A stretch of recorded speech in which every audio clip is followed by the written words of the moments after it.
Stacey. And I'm Lois. And this is Whose Girl Are You? Today we have Amanda with us, and we're going to talk to her about her time in the Navy and whatever else happens to come up. So good morning, Amanda. Thanks for joining us. Good morning. Welcome. Thank you. I'm excited to be here. Good. So our first question always starts out with, whose girl are you? Well, I am Pat and Jeff's daughter. All right. If you go further than that, most people know me as Jelmer and Elmie's granddaughter, which that would be one of 99 grandchildren on that side. So most people know who that is, and if they don't know, then they figure out a connection pretty quick. That would be on the East Coast. On the West Coast, I am Doris and Jim's granddaughter, which if you know the families out there, you know I'm related to most of the West Coast as well. So East Coast, West Coast, Midwest, South Carolina, everywhere in between. How did you manage to find a husband you weren't related to? Fate. God intervened. Praise God for that. Yeah. My dad's mom's family is pretty small, and so that one made it a little bit easier. And my husband's from smaller Finnish families, not one of the big ones. Yeah. So it just worked out. And my husband's grandfather on his mother's side is not Finn at all, so that helps too. Yeah. 99. I can't even believe it. That's great. Like, I don't even have 99 people in my family if you count both sides with all my aunts, uncles, and cousins. I don't think we even hit that.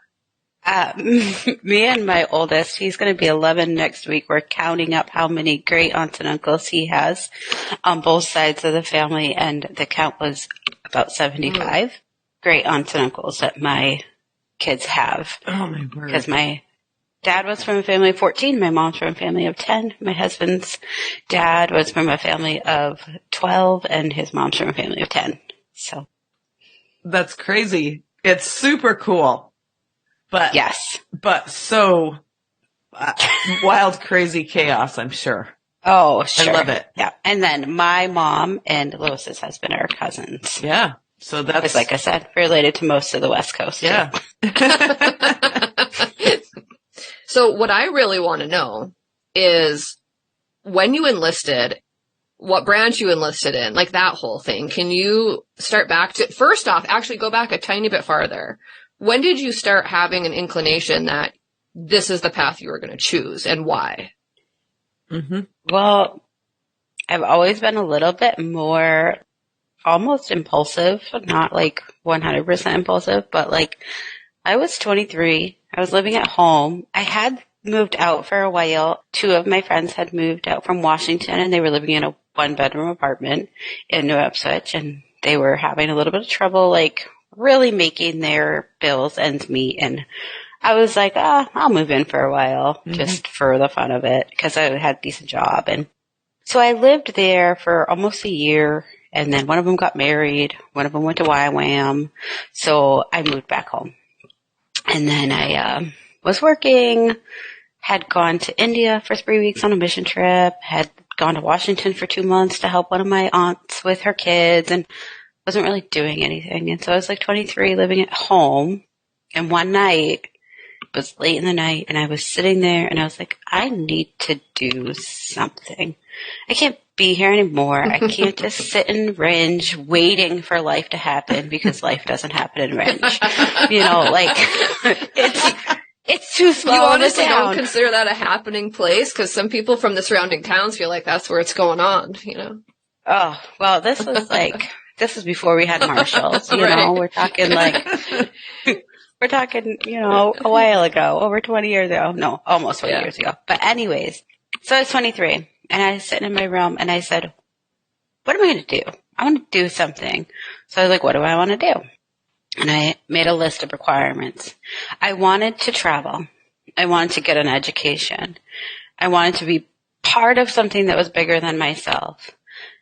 And the kicker was, as I wanted to get paid while I did it. So the first three, like, checked all the boxes for going to be a missionary, but missionaries don't really make money. As a matter of fact, we all have to support them. Yeah. Exactly. Which is fine. I've supported several missionaries in my life, and that's a great It's not an calling, income stream, though. Right, exactly. So I was like, so now I need to figure out how I can do all of the first 3 and get paid. Yeah. So I started looking at options, like what does that? Like what checks those boxes? And I settled on the military. I was like, the military checks all those boxes. And this is all one night, overnight. You know, I'm just thinking, kind of going through the emotions. And I was like, well, Marines is out. Like, that's not going to happen. I'm not going to be a Marine. I was like, Army, well, that's not happening either. Like, had no desire to be in the Army. So that left Air Force and Navy. And I was like, ships are cooler than You planes. literally based your decision off of that?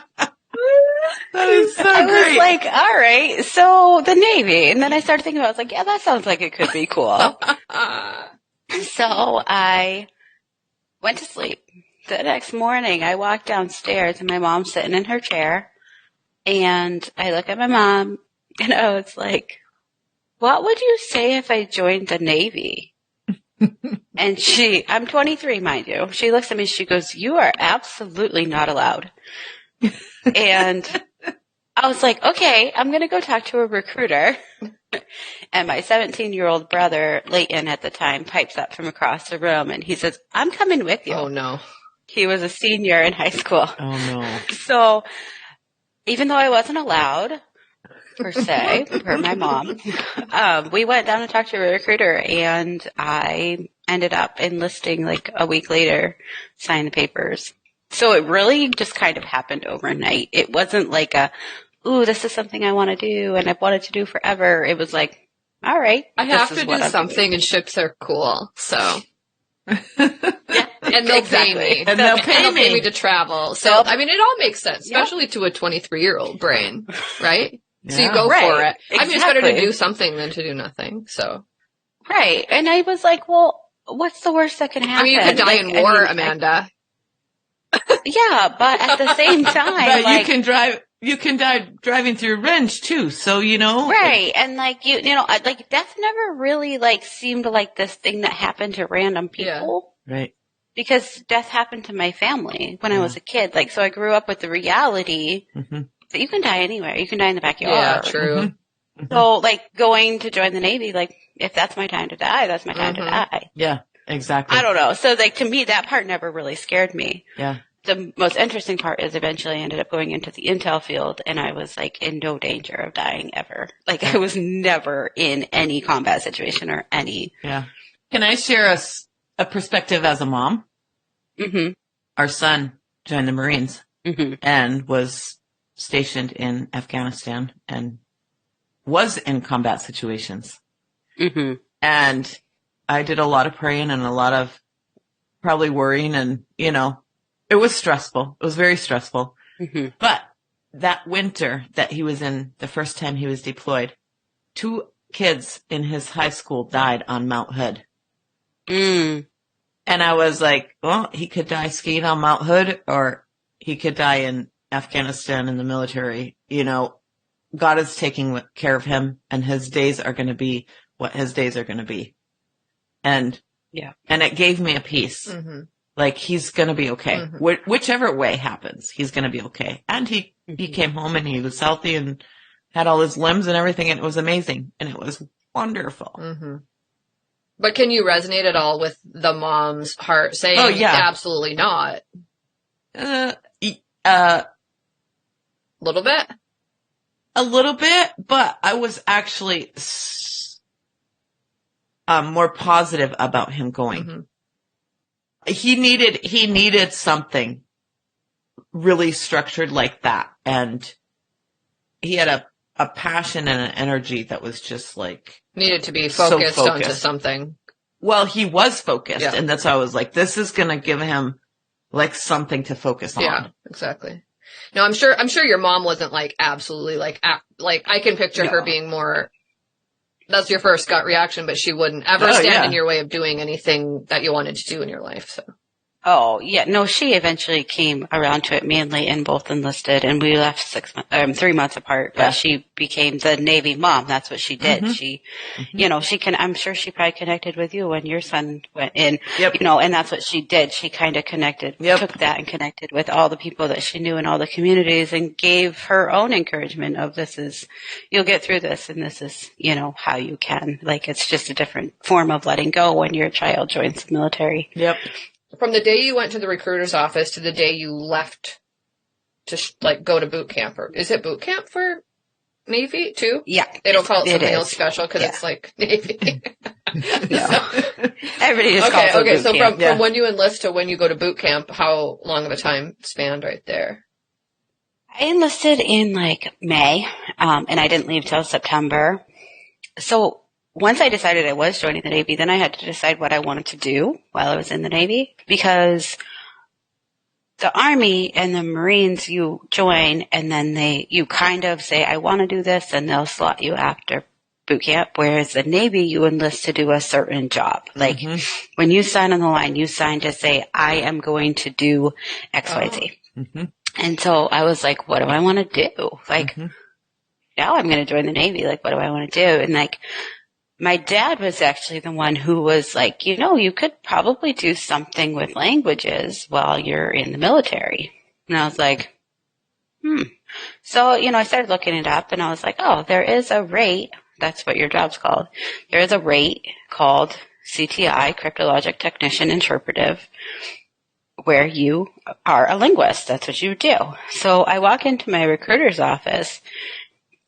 He was like, okay. So I was like, I want to be a CTI. He's like, you want to be a what? I was like, a CTI. He's like, okay. So he starts looking into it, because most people don't really say, yo, I want to be a linguist in the Navy. Like, hook me up. So he didn't really know a whole lot about it. So he starts looking it up, and he's like, all right, you have to get a certain percentage on your ASVAB, your entrance exam. And then you have to take what's called a DLAB, the Defense Language Battery Aptitude Test. So I was like, all right, let's do that. And so while we're doing that, my brother is like, I actually want to be a CTN. And the recruiter's like, a CTM? As in Cryptologic Technician Maintenance? And he's like, no, a CTN, Cryptologic Technician Networks. And he's like, I have never even heard of that. So at this point, the recruiter's kind of scratching his head like, who are these people? They're rolling up in here with rates I've never even heard of. Right. So he looked it up. It was a brand new rate. They had literally just opened it up, and it was doing computer cyber stuff, like cyber blocking, and you protect the internet attacks and all that kind of stuff. So he's trying to figure out as we're rolling through this. And so we go down to take the ASVAB. And granted, I've been out of high school for 5 years. Leighton's in high school. And you have to get it's low. You have to get a 32 to pass. So it's you do better than 32% of the people that take it. So we get there, we take it on the same day. I took my test. I got an 88, which is good. Not obviously the highest marks. Leighton rolls out with a 30, no. Leighton rolled out with a 96. The recruiter's laughing at me. The recruiter's like, your brother did better than you. Dude's in high school. Yeah. I graduated 5 years ago. Yeah. I don't remember how to foil. I don't remember how to do all this stuff. So he's laughing at me saying my brother did better. I'm like, yeah, I know.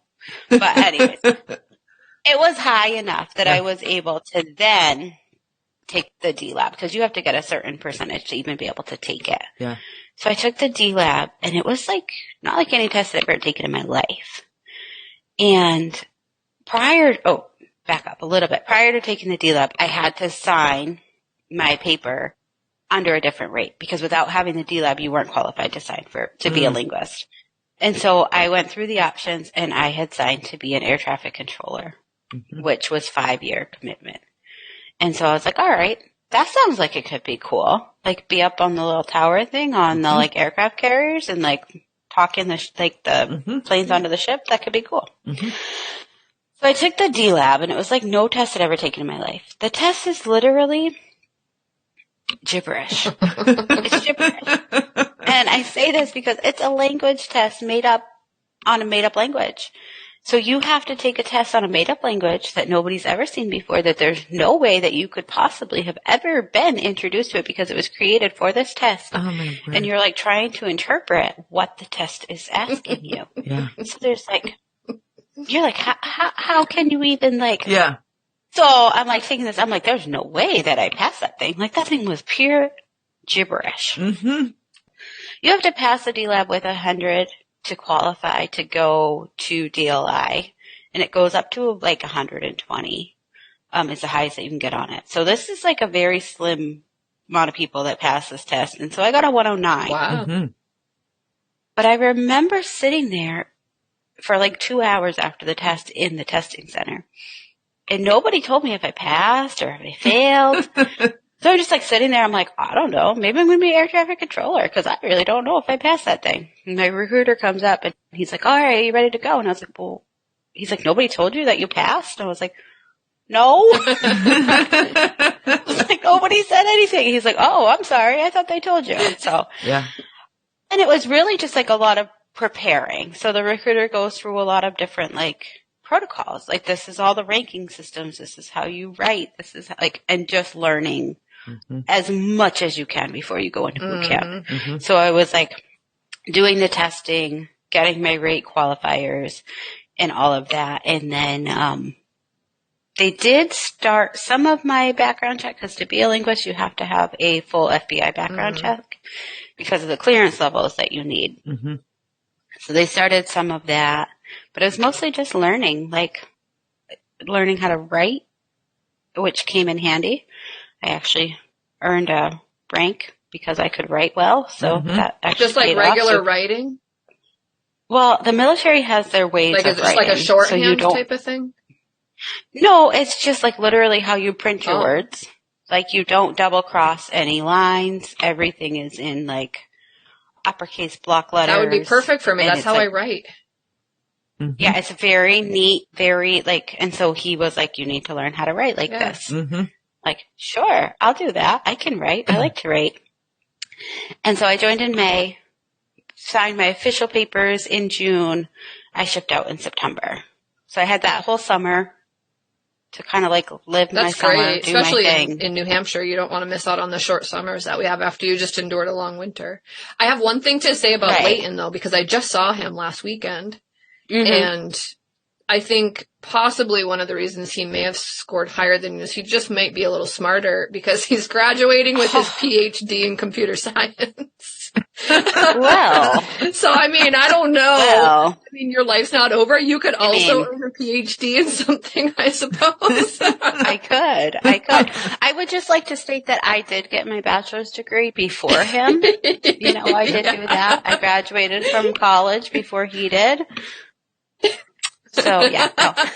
And is I'm not very- saying you're stupid by very any stretch of intelligent. the imagination. It's like when you're ranking someone against someone who's kind of upper level intelligence and you're still right there with them. You're still above average in intelligence for most people I know, Amanda.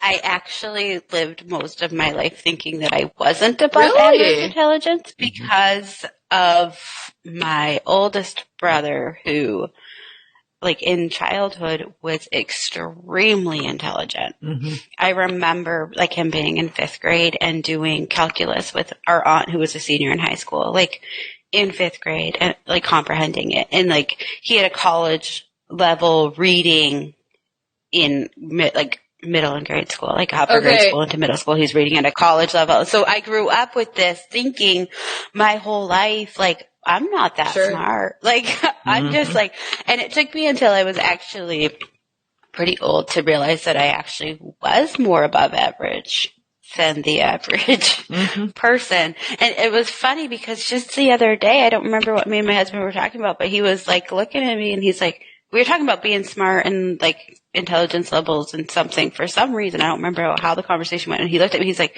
you're still not comparing yourself to your brothers, are you? Because you know that you're just as smart as they are. And then here I go comparing you to your brothers. So Exactly. you're Stacey. welcome. No, but I think the point is made that you're all very intelligent. And so Yeah. when you're comparing yourself against someone who's like extremely intelligent, and I live with someone like this too, right? That has a higher than normal Yep. IQ. intellectually anyway, maybe not emotional IQ, because that's different, right? We all know that's different. Oh, for sure. Right. But I know how that can be anyway. It's the same thing with sports. When you're in sports on a higher level and everyone around you is really great and you're always coming in third, you think, I'm no good. Then you're around like average people and you're like, wow, I'm actually really good at this, you know? Mm-hmm. Well, that's exactly where I landed in the Navy, is I was in the Navy intel field, in the linguist field, in the Navy intel field. And that is some of the highest level of intelligence in the country that you will ever find.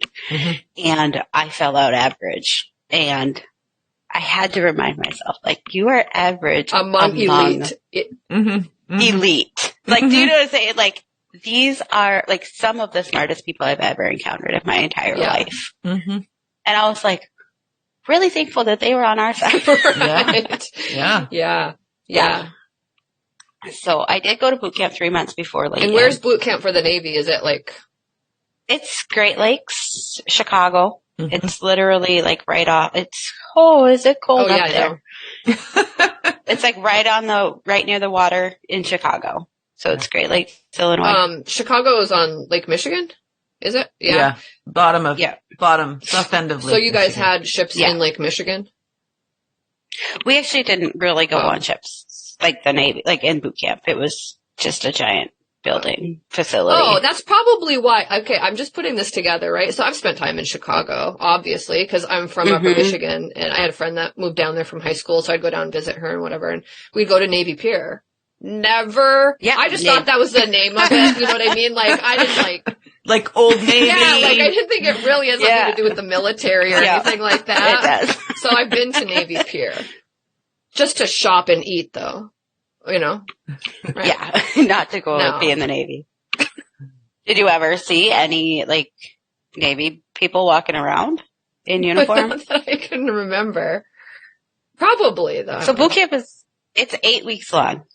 And it really is more psychological than physical. I mean, there's physical. Like, you have to run and you have to do jumping jacks and you have to do all kinds of stuff.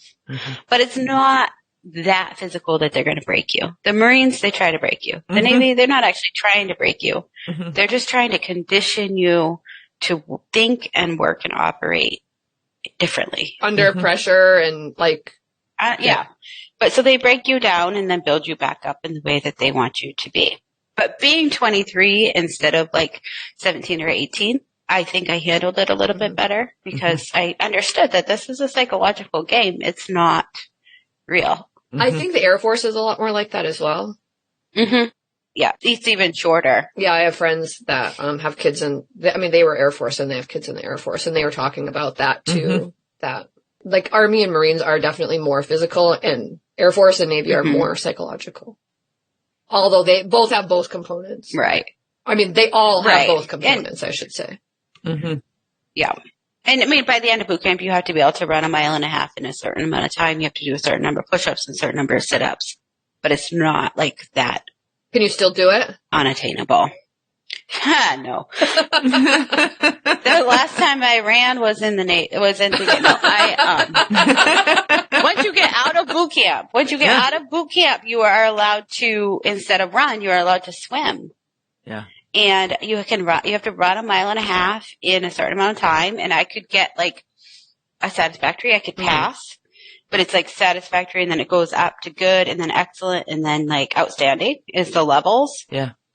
And, swimming, I swam in high school. I was a swimmer. And you only had to swim 500 yards for Oh gosh, that's like a cakewalk. I mean, I could probably pass that now.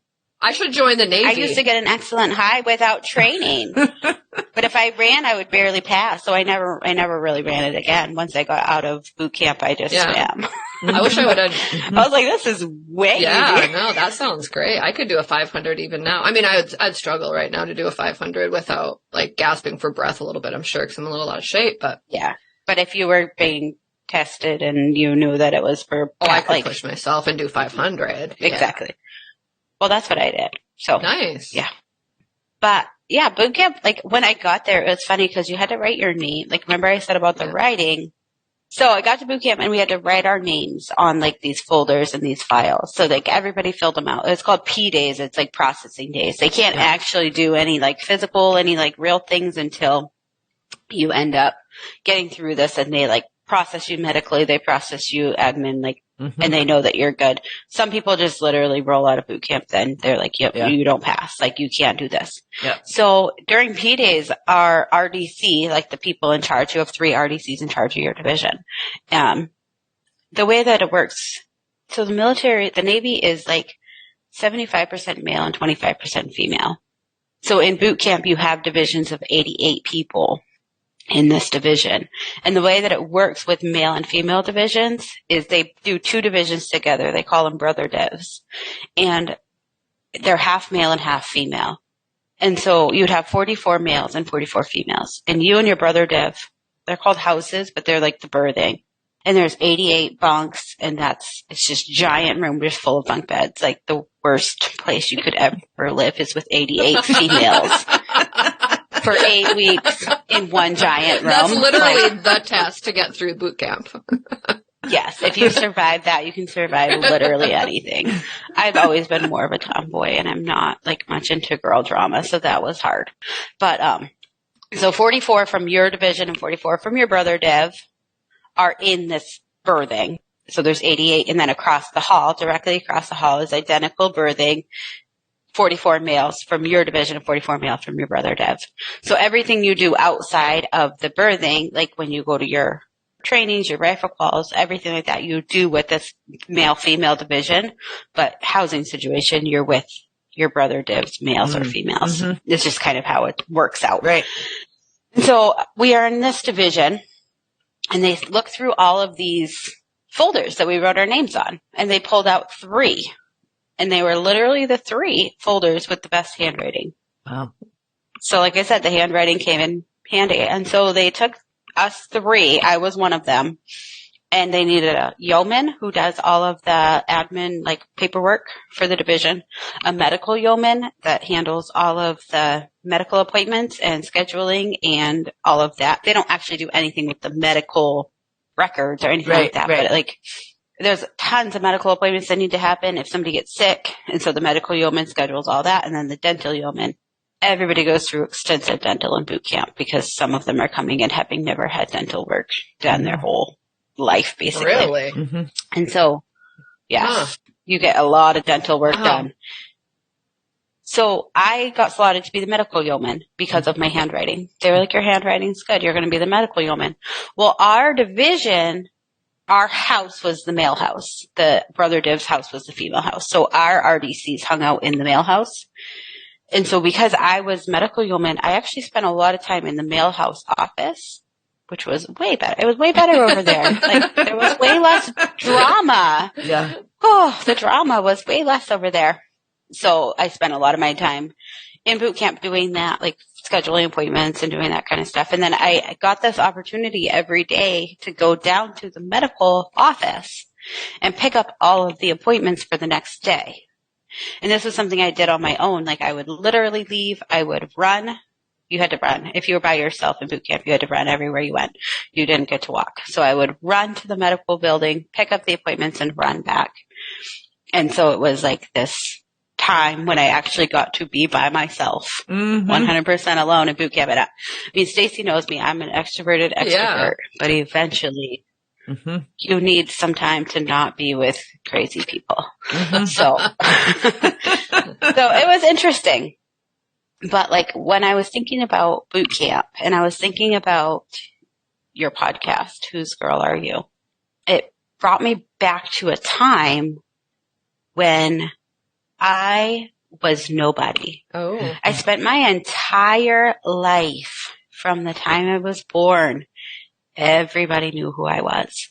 I remember going to Washington as a teenager. I was there a ton. I was there like every chance I got. And people would walk up to me. Hey, how you doing? I'm like, good. They're like, tell your mom hi. And I'm like, sure. Like, I have no idea who these people are. You know what? I don't want to interrupt, but I will forget because I'm getting old. But I remember the first time I met you. Yes. And it was in Washington. Yep. Do you remember? Yep. I was out there with With your sister-in-law? With my sister-in-law, the youngest girl of the family, and came over to the house, and she introduced me to her friend Amanda, who was visiting from New Hampshire. Yeah. If I remember right, I think I was very pregnant with my second kid. Probably. Yeah. And that was a while ago. Pretty sure you asked me, whose girl are you? I'm pretty sure I did. And that would have been 19. So if I was pregnant for him, that was almost 20 years ago. Wait, is he going to be 19 or 20? I don't even know. I'm sorry. It would have been 2004. Yeah, that would have been probably about right. Yeah. Yeah, so this happened to me all the time. Like, people knew who I was. If they didn't know who I was, they knew who my grandparents were, they knew who my aunt was, they knew, like, I mean, come on, my uncle was frat. If you didn't know me, you knew him. You know, everybody knew who I was or my family was. And so I had this entire, like, life laid out as to who I was supposed to be. Different people's perceptions of my family or my extended family were already, like, on me. So I got to boot camp, and for the first time in my entire life, nobody knew who I was. Not one person knew who I was. And I remember very distinctly walking down the hallway in the berthing, and a chief stopped me. So as a recruit, like, you don't really address anybody that doesn't address you first. Like, you don't just, like, randomly start go chatting up the chief. You know, he's an E7. He's a pretty high ranking enlisted person. Like, you don't chat with them. So I'm walking down the hallway, and he stops me, and he's like, looks at me, he pauses, and he goes, how do you pronounce that name? And I'm like, it's Aho. And he's like, Aho? And I'm like, yeah. And he's like, okay, carry on. And I'm like, he legitimately just asked me how to pronounce my name. Like, my entire life, if you tell somebody that I was an Aho, like, that was like, oh yeah, I know who you are. Yeah. Like, even still in Ringe, like, there's not one person in Ringe that hasn't heard of Sepple and Aho from S&A days back in the 70s when they ran this town. Like, everybody knows. Like, and so I was well, there's still, that name is still on the side of trucks there's Aho heating and cooling and Aho this and that. So not even probably exactly same Aho families, because that's the other thing people don't realize is the Aho family there's two distinct families that aren't related, correct? Right, yes, the Minnesota. There's like the Minnesota Ahos is what they call them. They're fake. They're the fake Ahos. I've heard this. It's almost like a Hatfield and McCoy kind of deal. It is. With these two Aho families, I don't quite understand all the history, and I don't know if we have time to really get into all of that. But was the moment that the officer asked you about your name, was that the moment you realized nobody knows you here, or had it already kind of, like, fallen on you before that? It had already started to, like, really kind of manifest, but, like, it was, like, a really clarifying moment, like, because it happened multiple times. Like, anybody that's seen my name throughout boot camp was like, what is that? Like, one person, like, my RDCs called me Ahoy because he was very cautious to not mispronounce my name. He didn't want to mispronounce it and call me Aho instead of Aho, so he just called me Ahoy. And so it was like this thing, like, that kind of followed me around boot camp, that nobody knew how to pronounce it, nobody knew how to say it, nobody knew what it was. And then I realized in that moment, I was like, in boot camp, it kind of, like, built, and I was like, nobody knows me. I can be anybody. I don't have to be anybody that I've been supposed to have been my whole life. Here's an interesting thing about this, though. Go back to, like, before you even left, right? When you're like, I gotta do something, and you're trying to figure this whole thing out. Did you even realize the whole time you were growing up that you, in fact, did feel that way? Because it seems to me, exactly, right? No, it seems to me like when you're a kid, you don't realize these unspoken things that you subconsciously feel like you need to live up to or be this certain person or whatever. And then you get outside of that, and then you start to realize, wow, like, who am I? And, like, I can be whoever I want to be. You don't feel that when you're stuck in your hometown, you know? No, and you don't realize that you already have all of these, like, you're living a life that you think you're supposed to be living based on who your parents are and how you were raised. Like, yeah, it's so interesting. And it was just it was culture shock being in boot camp. It was culture shock. I'm from, like, rural New England, and now I'm, like, with all of these, like, mixed race inner city, like people that I've never encountered in my life. It was just very different. And I remember Sunday mornings, we had 4 hours of downtime. We could, from 7 to 11, we could do basically whatever we wanted. If we wanted to sleep, we could sleep. If we wanted to write, we could write. We could go to church. We could take a shower that was longer than 2 minutes. Like, we could do whatever we wanted Sunday morning. Was that the only downtime you had? Basically. Yeah. Okay. Basically, that was like your only free time. That and holidays. You would get like 6 hours on a holiday if you happened to be there over a holiday. I wasn't there over a holiday, but Leighton was there over Christmas and New Year's. He picked a real great time. He left December 17th, so he called. And so I remember one of my friends being like, hey, let's go check out the like contemporary church. And so I was like, all right, like the first week we were there. So I was like, well, I went to like, more of a contemporary church at home. I didn't go to a traditional church. And like, so I was like, yeah, that'll probably be a good fit. So we get there and I was just like, nah, this isn't really for me.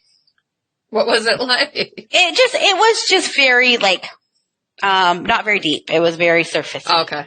It wasn't bad. They weren't preaching anything bad. It was just very surfacey. There wasn't a lot of meat to it. Yeah. So then the next week, my friend was like, hey, let's go to the Catholic service. The Catholic priests give out the sports scores. So then you can find out how, like, the sports teams are doing. Because you have no news. Yeah, we have no news, really. This was the undefeated season of the New England Patriots the whole time I was in boot camp. I mean, which one? Let's be real. No, just. Yeah. So I went there and I was like, I'm not Catholic. Like, I went once and I was like, I'm not, this is, this is fine, but I'm not Catholic. It's not worth the sports. Yeah, not scores. really. I was like, okay, I'd rather sleep than go to a Catholic church and get sports scores. So my friend, Godchild, she was like, hey, will you go to the Lutheran service with me? And I was like, yeah, I guess so. She's like, okay, it's at 6:30. I'm like, in the morning? A.M.? Like 6:30. And she's like, yeah. And I'm like, you want me to get up on my one day off that I don't have to wake up and go to church for 6:30 in the morning? I was like, oh. All right. She's like, please, will you come with me? I was like, yeah, fine, I'll come with you. So we got up at 5:30. We went to the chow hall, grabbed like a grab and go breakfast and went to the 6:30 service at the Lutheran church. And I'm like, 6:30? Like, I'm not a morning person. I hate mornings. I hate everything about them. Like, you gotta be kidding me. But we walked in and it was the weirdest, like most surreal feeling of my life because I walked in and I was like, this is home. Like, it felt like home. I had left the Apostolic Lutheran Church when I was around, like, my family did. I wasn't old enough myself. Like, when I was like 10 or 11, we had started going to a more contemporary church and weren't going to the traditional Apostolic Lutheran Church anymore. And so I didn't feel like over 10 years later that I had any connection there, like that.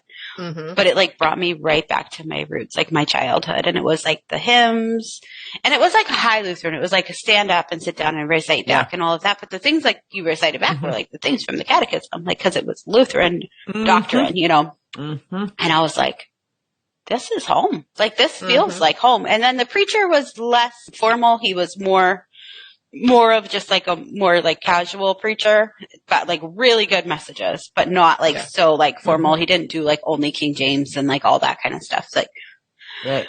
And I was like, well, looks like I'm going to like 6:30 church every Sunday morning. And if you're going to church at 6:30 in the morning, you really do love the Lord and are following. Oh, yeah. Let me just say that. That was my one like safe place in boot camp was like, this is church. This felt like home.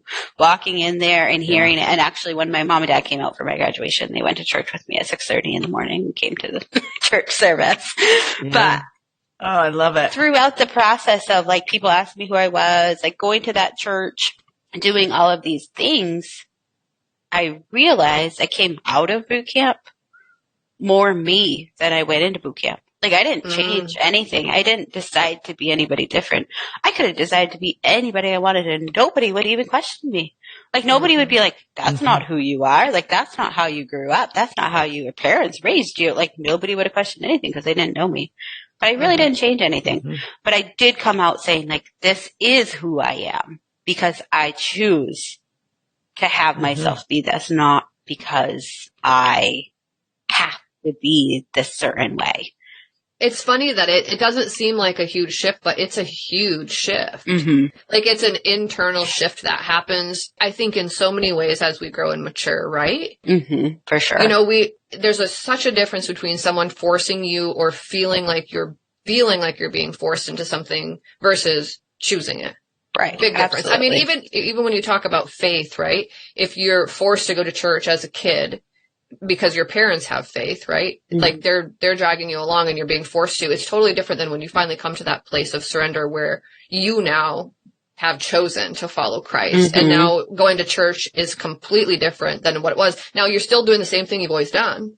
So it's an internal shift that happens in somebody in so many different ways. And so I love this about identity, really, about familial identity. There's a shift there as well.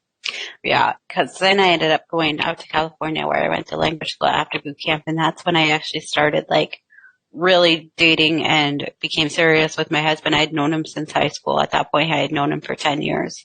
And it was funny because during that time period after boot camp, he told me that I was the realest Finn he'd ever met, which is funny because I was like, really hadn't changed. It's like from that, like that shift hadn't really changed. It had changed some, but not a lot. But he identified that change, that I just like was authentically me and not trying to just live this life that I was supposed to be living. So that was kind of interesting, I guess, in a way. So you knew him before? Yeah, we met in high school. Okay, so you met in high school, but dated in high school, or no? We were really, really just good friends up until I moved and went to California. Because 3 miles away was just whatever. 3,000 miles away, then I was more interesting. I don't know, guys. They just don't know what's good for them when it's right there. Right. But yeah, then I went up to California. I went to Monterey, California. I was there for a year and a half, and I went to language school. I did a 47-week language course. I learned Persian Farsi. It's the language spoken in Iran. Man Zabani Farsi Harf Mizanam. That means I speak Persian Farsi. It was interesting. It was an interesting time. It was like a college full of military people. I went to school from 8 to 3 every day, Monday through Friday. We were in a pod of 42 people. But each class had 6 to 8 people, average 7 people in each class. We had 5 native instructors, and all we did was learn Farsi for 47 weeks. Wow. It was very intensive. DLI, the Defense Language Institute, has a 75% fail rate. So out of the people who qualify to go there, only 25% actually graduate. Our class started at 42. We actually had a pretty good graduation size. We were just under 20 by the time we graduated, but some people like cycled back, and so it wasn't all the same people. Some people go from Arabic to Farsi, but we did end up graduating about half of the people that we started with. So yeah, it's very intense. And it was funny because I became really good friends with a girl named Sassy, and Lois might appreciate this. I was in Monterey, California, which is about 12 hours from Battleground. And like I said, I spent all of my teen years in Battleground, and my roommate ended up being from Portland, Oregon. And I didn't know her, just a random assignment. And I was like, we had a long weekend. We had a 96 coming up, and I was like, yo, Nelson, let's go to Portland. Like, you drive, I'll have somebody come pick me up. My friend Stacey came pick me up. I was like, I will have somebody pick me up in Portland. Like, let's go home for the weekend. You can go home. I'll go to Washington. And it's like, yeah, let's do it. So you have to get permission. If you're going outside of a 300-mile radius, you have to get an out-of-bounds chit. So I go to my LPO, the guy in charge of my division, and I was like, I need an out-of-bounds chit. And he's like, okay. He's like, where are you going? I was like, I'm going to Battleground. He's like, Battleground, Washington? I was like, yeah. And he's like, I graduated from Battleground High School. Like, he was literally in the same class as my Aunt Sarah. Oh, yeah, so crazy. Totally crazy. So he's like, his name was Petty Officer Lynn. He's like, yeah, you can go to Battleground, sure. So one of the girls in my division, Sassy, she's like, did you say you were going to Battleground? And I was like, yeah, I'm going to Battleground, Washington. She's like, my grandmother lives in Battleground. like, can I come with you? And we're like, sure. Like, so random that so many connections to Battleground. I don't know. It was really weird. So she jumps in, and Sassy ended up, like, I didn't know her before that. She ended up being my best friend throughout the whole Navy. I still love her to death. She's in Texas. But we get up there, and we go our separate ways, and she's hanging out at her aunt's house. And she said she was sitting in the garage, just door open, you know, smoking in the garage. All of a sudden, this Aho truck drives by, because you know how Aho is like all of the trucks and the builders out there drive by, and she's like, you got to be kidding me. Like, I tried to tell her that, like, it's a big name. Like, a lot of people know who I am. Like, but only in very specific parts of the country. I'm not actually related to any of those people, but she just was floored when she saw the Aho truck. But I was like, what are the odds that we would both have grandmothers that lived in Battleground, Washington? She actually was a Navy brat, and her family had settled in Spokane, but her dad's family was her mom's family was from Battleground originally. So it's just so funny. The other thing about it is that many years ago, Battleground was really not much. There wasn't really much there. Like when I lived there back in 2000, there was, I mean, we were putting in subdivisions, right? Like Cephala was putting in subdivisions there, and Olin was, and whatever, but there was like a grocery store and that pizza place. That pizza place still there. Yeah, Rocky's Pizza. Like there was a few places, right? But there wasn't really a lot. Have you been there recently? The last time I went there was for my grandma's funeral, so it's been a couple years now. Yeah, but we did go to Rocky's Pizza. It's still there. I'm shocked at how built out the area is huge. Now. Huge. Yeah. The house that we sold for so cheap is worth so much money right now. Should have kept it. Yeah. It's just stuff. But yeah. It's still just growing like crazy too. There's still subdivisions going up. Well, people are trying to move everywhere. out of the city, right? And it's not that far from Portland. No. Up by your grandma's house, Amanda, is subdivision after Really? subdivision after subdivision. It's crazy. Out in Hawkinson? Or or her Battleground house? The Battleground house. Yeah. Yeah. Oh, yeah. No, the last time I went there. That's what I think of when I think of her home. I do too, but I didn't know if you meant her other one. Yeah.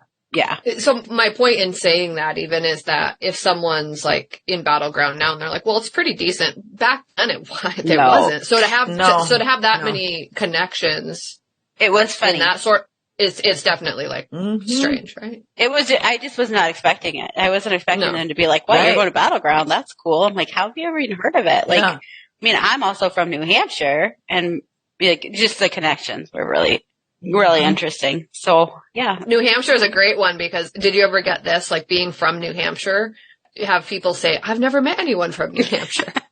Have you heard that? Yeah, I heard that. Yeah. It's like people almost like act like nobody lives here. Like what?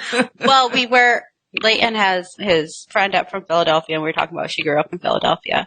And Philadelphia has like 1.3-ish million people, and the state of New Hampshire has 1.3 million-ish people. So we have like the same amount of people as the city of Philadelphia. So, you know, there is that. In the whole state. Okay, so I guess maybe we are kind of rural. Kind of rural is right. We are very small. Yeah. Yeah. So I ended up, after I graduated from DLI, I went to Georgia, Augusta, Georgia, and that's where I was stationed for the remainder of I had signed for 6 years, because almost 2.5 years of it was schooling. And so then the rest of it was actually doing my job. Like they won't let you sign to be a linguist for 4 years because it's just not cost effective for the military to train you for a year's worth of work. So then I got to Georgia in 2009. And I was there from 2009 to 2013. And I worked directly for the NSA, the National Security Agency, in Fort Gordon in Augusta, Georgia. It's an Army base, so we had like a joint service military attachment to the NSA on an Army base. And so like I technically was stationed on an Army base, but I was in a NIAVACOM subunit on an Army base. We had like our own command center and all of that, but I worked in a really weird niche field. Right. It was weird. Which is why it's so interesting. Right. Because you don't really hear about people doing it. And so it's so interesting to see what it takes to do that. And who knows what girls might be listening and thinking, Well, the interesting part is like I said, the Navy is 75% male and 25% female, like on an average. But my field was really 50-50. Like there was lots of females working where I worked. Like I did not feel like the minority in the military. Whereas like a lot of girls, if you talk to them and then they're in like other fields and stuff like that, like they are very much the minority. Whereas like I was working with a lot of females because we were like 50-50. Do you think, saying that like you had connections with or worked for the NSA or whatever, so if you had done all your time in the service and then you're done with your contract, do some people from that end up transitioning over to being professionals with the NSA and like having careers that way? I almost did. You almost did? Well, you can contract or you can get a direct government job pretty easy. We had Isaiah when I had like about 12 months left. 13 months was when he was born. I had 13 months left on my contract. You got married while you were still in? Yes. I left California. Well, mine and Jamin's like relationship was kind of a whirlwind. We started really talking in September. He came out there in October. We started dating in October. We got engaged in December. I left California in February. We got married in May. So it was like very fast. But we had known each other for 10 years. I was 20. When we got married, I had turned 25. He was 24. And we dated completely long distance. He was in New Hampshire. I was in California the whole time. So it was very fast, but it wasn't really fast for anybody that really knew us. But people that were like, what, you're getting married? Especially people in the Navy, they could not wrap their heads around that. Oh, I don't judge that at all. I just counted out on my fingers. I think it was 8 months and mine was 6. So yeah. Well, the part of the problem is I didn't we planned our wedding in 8 weeks because I didn't know if I was leaving California and when I was leaving California. I had to graduate. I had to pass. If I didn't pass, I was staying in California. If I didn't pass, then I was going somewhere else. Like, so I had Talk about pressure. You're like, I have to pass. I have so much to pass hinges on so this. I can get married. So I got to Georgia. By the time I actually got to Georgia, it was March. And like the first thing I started doing was hounding my command. When can I get married? When can I get married? When can I get married? When can I get married? And they're like, shut up. We don't care. And I was like, well, I do. So this needs to happen. No, they were good about it, but I was kind of the squeaky wheel. Yeah. But they told me, they were like, you can get married in May or you can get married in October.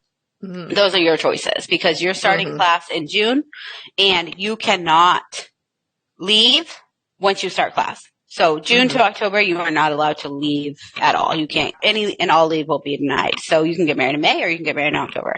Like, looks like we're getting married in May. So I was like, Mom, we're getting married in 8 weeks. So let's do this thing. So I was engaged for 5 months, but we planned the wedding in 2 because we literally had there was no way I could even begin to plan it before I left California. So, funny story.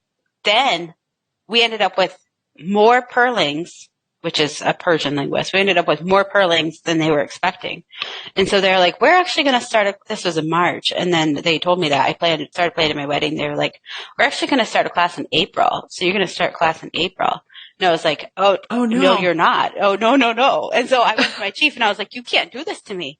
And the chief was like, so he actually held me off till a July class. He actually was able to work with me because he felt bad because at that point he was like, I didn't know that was going to happen. It was almost a fiasco, but anyway, it worked out. I started class in July instead of June. So you came back to New Hampshire, you got married in May. Yep. Then you went where? Back to Georgia. And did he go with you? Yes. We left from so I took just shy of 2 weeks from my wedding, a week before, and then we had a 4-day honeymoon. I flew up to New Hampshire. We did all the final preparations for the wedding. We got married at Ashburnham Church. We left. That night we went to Connecticut. Then we went to Virginia. We went to Myrtle Beach for 2 days, and then we went home, and I went back to work the following day. We didn't have a honeymoon. Really? We drove from New Hampshire to Georgia for our honeymoon with 2 days in Myrtle Beach. It was very short. It was a whirlwind. So then he was there. He left from the wedding. He moved there. He started working. Well, he did a few odd jobs. He was a car salesman. Hated it. If you know my husband at all, he is not a salesman. He is not pushy. He was miserable. I remember one day he walked in the door and I was like, you are quitting that job. I don't care if you don't have another job. You cannot do that anymore. It just was so draining on him to try to like force people to try and buy a car. He ended up working for Comcast. He did that for 4 years and he actually really liked it. He met a lot of people and we were both working. We were ships in the night most of the time. As I said, I was a Persian linguist. So the country I worked with was Iran. If you know anything about the global map, their daytime is our nighttime. And so I worked nights. I did that 4 days a week and Jamin worked 10-hour days as well. He worked from 7 in the morning till 5 o'clock at night. Yeah, we both worked Wednesday through Saturday. And so literally in the Navy, you call it hot racking. When somebody gets out of the bed and somebody else hops in it, it's called hot racking. We hot racked the bed and keep it warm. Yep, we hot racked the bed and we did not see each other very much for 4 days. And then we had 3-day weekends. And that was the first like 3-ish years of our marriage. Wow. And it was very different than the average people. We ate dinner together sometimes, but if he worked late or if I got called up on 12s and I was working 7 to 7, like we just didn't see each other. Yeah. And we didn't talk about what I did. Everything that I did was highly classified.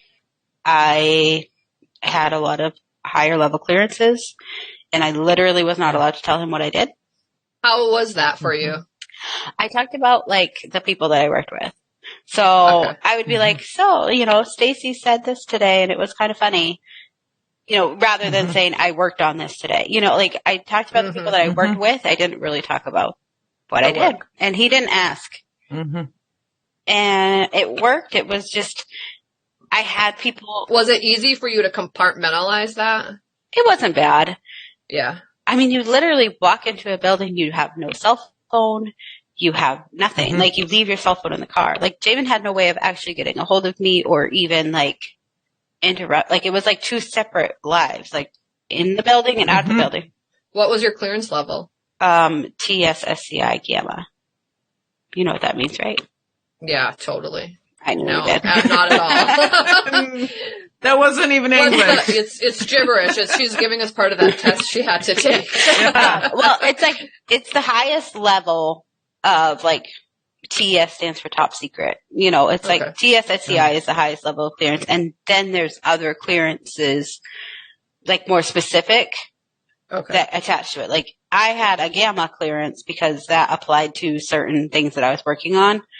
So not everybody that has a TSSCI clearance has Gamma clearance, but I might not have had other things. And everything in the clearance, like everything in the intel world is need to know. Like just because you have clearance to know it doesn't mean that you have the need to know it, so you don't need to know it. Like Leighton had the same level clearance as I did, but I don't know what he did and he didn't know what I did. So even if you have the same level of clearance, you still don't talk about it. Right, because there's you literally just don't talk about it. Yeah, there's unless no need to know. You're only probably relaying information to like your upper command that needs to know for whatever reason. Yeah. Yeah. And so like, I mean, I worked in an office. I was a mission manager. Like if you know me, I manage things. That's what I do. And that's what I did in the Navy. Are you still good at keeping secrets? I am. It's like training in keeping secrets. Well, I still to this day, like I've been out of the Navy since 2013, so it's coming on 10 years. And I still to this day have people be like, what did you do? You're like, it's on a need to know basis. I was like, I did stuff. Like people still want me to tell them. And I'm like, I have no reason to tell you because I know that what I did is still being done. And whether like anything that I did 10 years ago is not super relevant. Like it's not going to matter, but the less people know about what's being done inside that building, the better off they are. Like not that any of it's like bad, but like people don't need to know because it's just easier and people feel like they have to know all the things and they have a right to know. That's funny, isn't it? But you really don't. I honestly, the older I get, the more I don't want to know, right? Like I just don't tell me. I mean, even the same sister-in-law that introduced you to me one day, I was drinking a Snapple. This was years ago. I was drinking a Snapple and she's like, do you want to know about like the horrible stuff in Snapple? And I like took a big swig of my Snapple and I put the cap on. I said, no, actually, I don't want to know. I really like Snapple and I don't want to know because if I know, then I'm responsible, right? Right, So exactly. please don't tell me. And she went, okay. And like, didn't tell me. I could actually picture her to not say it too. Right. Some people would have to tell you, but I have to tell you. Yeah. But she's live and let live. You know? Yeah. So yeah, that's what we did for the first like couple of years. Like literally like hot rocked to bed and like had 3-day weekends and worked 4 days a week. And Jamin played a lot of video games and I slept all day. So how many years in before you had your first kid? I got pregnant for Isaiah in 2011. It was actually kind of interesting. It was like very much of a God thing because we got to the point where I had to take new orders and I was looking at probably going to deploy, which was fine. Like it was part of what I signed up for when I did it. And I was just talking to the detailer on what I would be doing, like what options were out there. Like I could possibly go to Fort Meade, which is in Washington, D.C., or I could be in the Persian Gulf. I could be doing aircrew out of Bahrain. So there was a lot of things on the table and I found out I was pregnant. And so the Navy does not deploy pregnant people, obviously, but the Navy also doesn't move women 12 months after they have a baby. So like you have this 12-month, actually, you know, it's 9 months plus 12-month window of you stay where you are if you get pregnant. So we were like, okay, well, orders are on hold because I'm not going anywhere. And I only had 13 months in after Isaiah was born. So I never left Georgia. Mm. Oh. So we were like, oh, well, it looks like we're staying here. And then at the end of that 13 months, I was looking at re-enlisting. This is going back to the working for the government contracting after the NSA. Mm-hmm. I would have had to re-enlist to stay in, which had I not had Isaiah, I probably would have thought about it because I did love what I did. I loved the Navy. I really didn't have any issues with it. But re-enlisting, I was looking at, I had to do either ship duty, which is 6 months on a ship, 6 months off a ship for 3 years, or air crew for at least a year out of Bahrain, which would have been a solo deployment. My family would not have been able to come with me. So I was looking at a year in Bahrain or 6 months at a time on a ship. And Isaiah was one. Mm-hmm. And we were like, yeah, no, that's neither one of those things are happening. And at that point, we decided I was getting out of the military because I could have done the route that some women do and I could have gotten pregnant again, which, you know, would have delayed things. But I wasn't willing to do that. I wasn't willing to intentionally deployment dodge. Yeah. You know, which a lot of people do, but I wasn't willing to do it. I was like, if I'm not willing to serve the military and serve the Navy and the country at the capacity that they need me to, then I need to get out. Yeah. Like I need to be all in or I need to be out. And so at that point, we didn't know what we wanted to do. We didn't know if we wanted to come back to New Hampshire. We didn't know if we wanted to stay in Georgia. We didn't know. We knew that Jamin working at Comcast was not super feasible to live on. Like that part we knew for sure. Long term. Yeah. Mm-hmm. Our year that we had Isaiah in the Navy was a little rough. I had 7 weeks off when he was born. At 7 weeks, I went back to work. It wasn't an option. Jamin was working. So rather than working the same schedule that we had been working, we flopped it and I worked Sunday to Wednesday and Jamin worked Wednesday to Saturday. So at 7 weeks old, Jamin became full-time dad 3 days a week to a 7-week-old baby. And then the other 3 days a week, I had him. And then on Wednesdays, Isaiah went to daycare.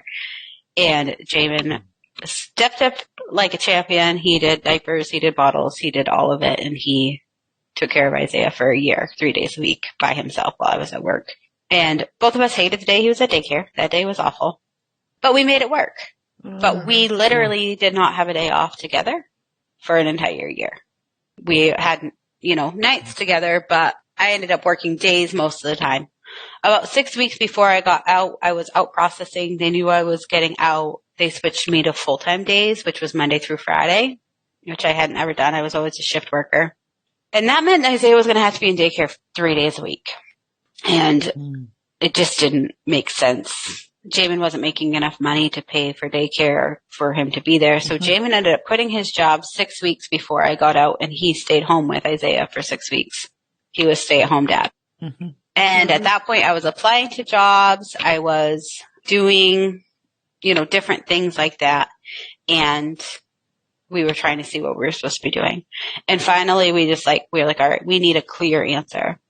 And I told Jay, I said, we're going to pray about this. And I said, we need a stay or go number. And we came up with, based on everything that I had been making, everything, the benefits and all of that, was $70,000. We were like, if I get a job offer for above $70,000, then we will stay. And this is what we'll do. We'll stay in Georgia. I'll go to work, contract, and Jamin will stay home. And the highest job offer I got was $67,300. And I mean, that's a decent amount of money. Like, not saying that, that we're talking like 10 years ago, Mm-hmm. So we're not like, oh, that's a terrible job offer. But our number was 70. Right. And so we were like, this means no. So I turned down every job offer that I got, and we packed up and moved to New Hampshire. Where your family lives and his family lives. Yes. And now you have a kid, so all the grandparents are there and all of that. Mm-hmm. It was very, very hard, though, because Jamin went to work, and I stayed home for the first time. Oh. Mm-hmm. And that was not easy with a 13-month-old, and I was like, I am losing my mind. I can't do this. No, working outside of the home in a lot of ways is easier. Oh, much easier. Yeah. The days when I went to work and Jamin was home with Isaiah, I was like, that's easy. I'd way rather go to work.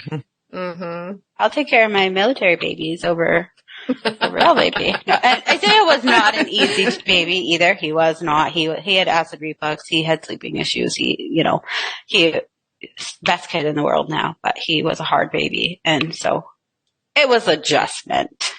And I was like, I just went from actually being important to national intelligence to changing poop diapers and washing dishes. It was a hard, the part that I have told people that, people have asked me about joining the military and stuff. I was like, it was way harder to get out of the military than to go in. Mm-hmm. The transition was much harder coming out for me. But I went in as a 23-year-old kid, didn't know what I wanted to do, didn't have a clear direction. I was just going for adventure, get some education, learn life, live, do things, make some money.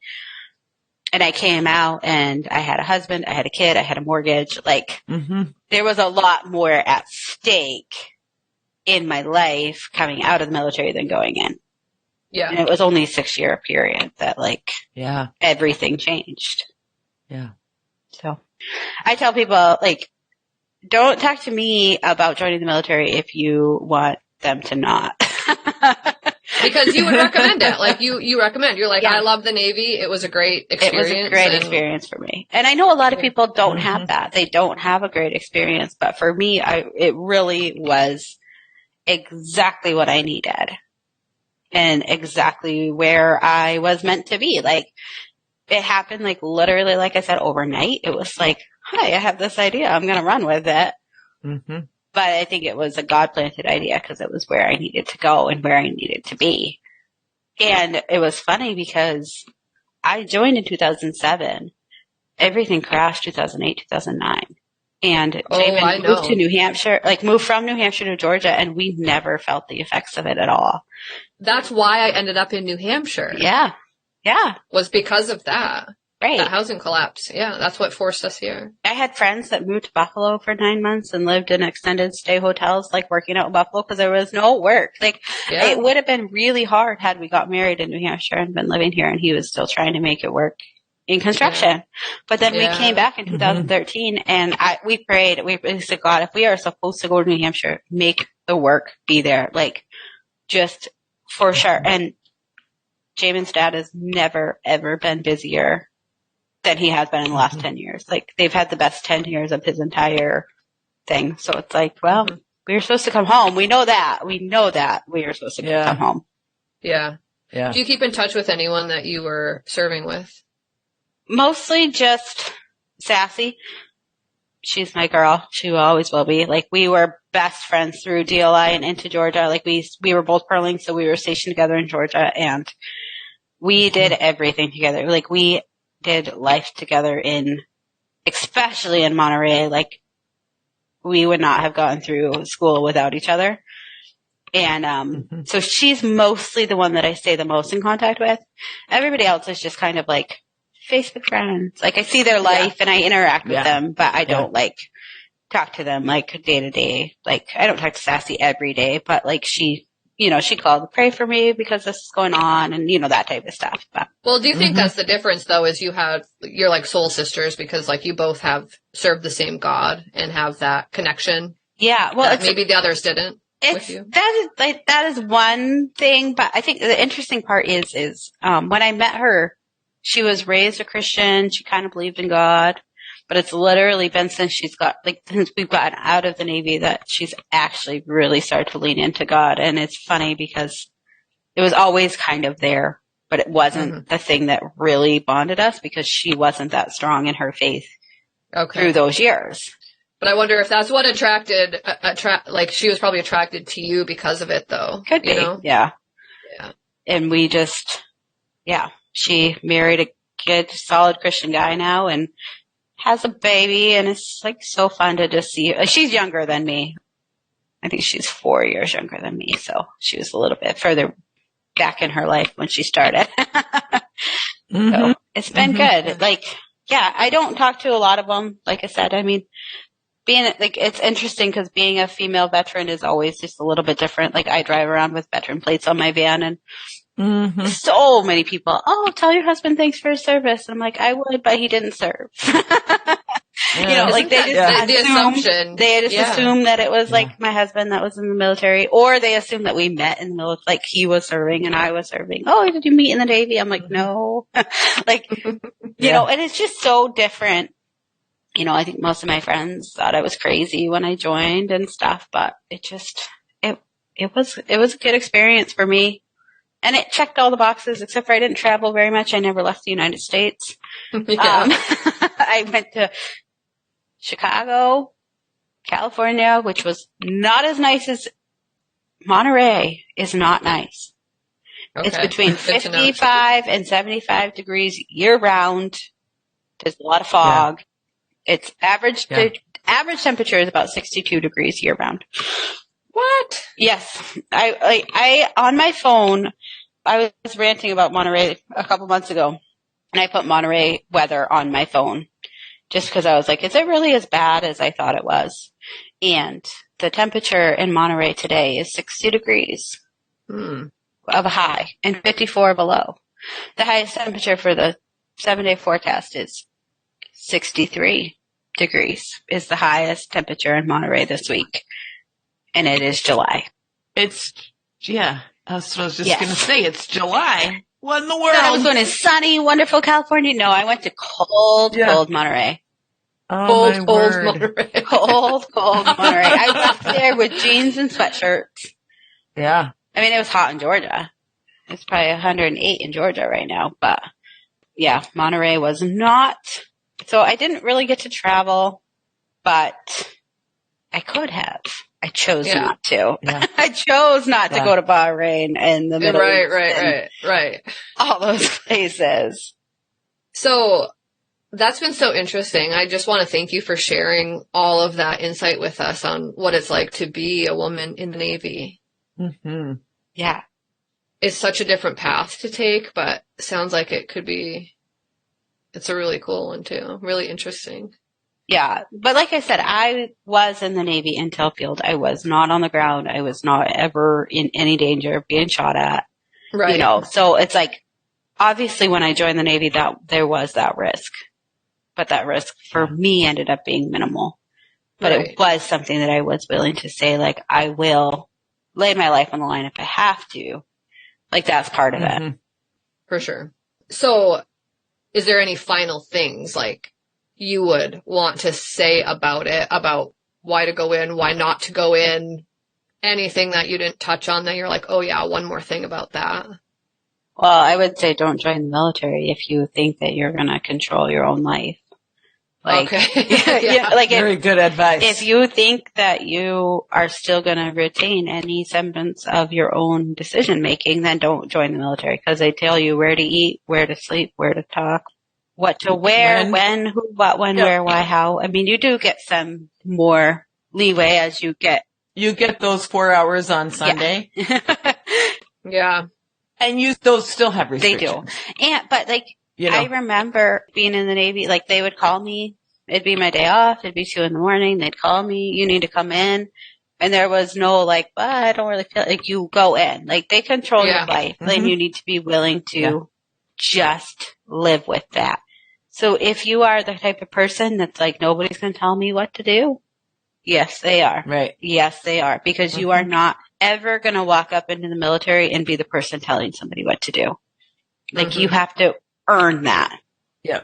And that's what boot camp is all about. Exactly. Is about learning to follow orders. You will listen.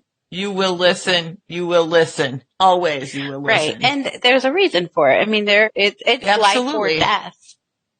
Yes. You can't have somebody saying, well, should I or shouldn't I? No. You receive an order, you do it. Exactly. Yeah. So I would say as long as you're willing to be a willing vessel to what they need you to do, then it could be a good option. Yeah. Yeah, that's great. But you also have to be like a very strong individual person who is willing to know what's right and what's wrong. And there's going to be a lot of influences. There's going to be a lot of like people pulling you one way or the other way. And you need to know what you're willing to do and what you're willing to not do outside of being ordered. Mm-hmm. But it can be a rough environment. Like the people in the military, they can be hard.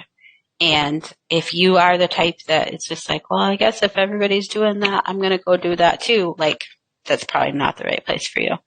Because you're going to find yourself in situations where you're like, how did I even get here?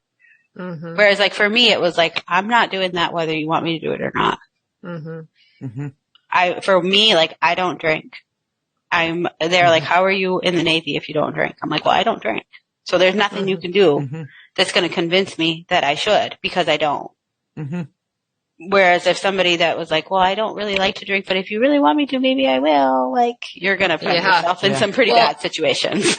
In some ways, like going in at 23 versus going in at 18, then, you're that much more solid in what you're willing to do and not to do. Exactly. And all of that. So thank you, Amanda, so much for joining us. It has been very enlightening and it was fun to kind of do the military thought again. It's been a lot of years since I've thought about it. My son's been out for quite a few years. So thank you for bringing that story to us. Thank you for having me and allowing me to just talk about it. And it's been a few years since I've really thought about some of it. So it's been a interesting trip down memory lane. Yeah. And Amanda, thank you for your service to our country. Yes. You are welcome. Yes, absolutely. We need people like you. Mm-hmm. If you have any feedback for us about military life, we would love to hear it. Send us an email at whosegirlareyou@gmail.com. WHOSE, whose girl are you? Yeah, we'd love to hear from you. All right. Till next time, ladies. Take care. Bye.